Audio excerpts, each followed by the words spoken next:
All right, good afternoon. My name is Brandon Bailey, and I am here to give an informal speech on a person of interest that relates to my career field. But before I do that, I actually wanted to try and tell the teacher a joke here real quick. All right, so you probably already heard it. I hope not. What did the boy eat his homework for? Or excuse me, why did the boy eat his homework? Because the teacher said it was a piece of cake. So I thought it was funny. My daughter came in, she told me that one. I thought it was pretty cool, so I figured I'd tell you. All right, so as you can notice, let's go ahead and get back to the real topic at hand here. You see that I am wearing my Marine Corps Eagle Globe and Anchor shirt where I was out on recruiting duty. And that kind of relates to the topic today because I am here to discuss the person of interest, which is John Glenn. Now, everything I say here today can actually be resourced back to history.com and warhistory.com, and that's where I got all my information that I'm about to tell you.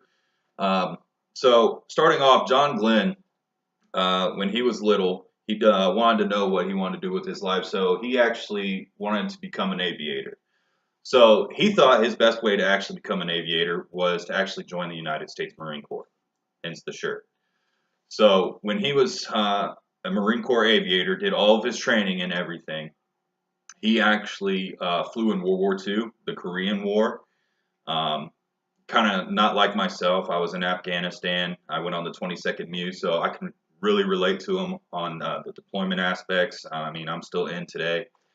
But John Glenn, he flew over 150 combat missions. He had many distinguishing medals that he had earned. He shot down MiG-15s.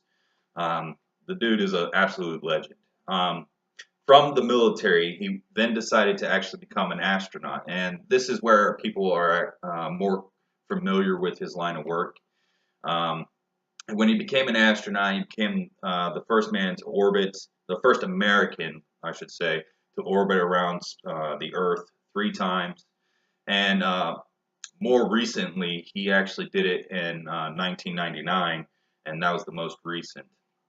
The reason why I think he's such an impersonable person to me is because his path of what he did with his life is kind of what I wanted to do. I actually wanted to join the military, be an astronaut, then go in to be a senator, which is the next topic. He was a senator. He started being a senator in 1964, and then he lost 4 years later, but then regained his senatorship in 1974, and then he had 4 consecutive terms right after that.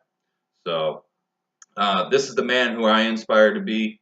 He's a great public speaker, um, and that's all I got. So I hope you enjoyed the little history lesson. I know that it means a lot to me. I know he meant a lot to me.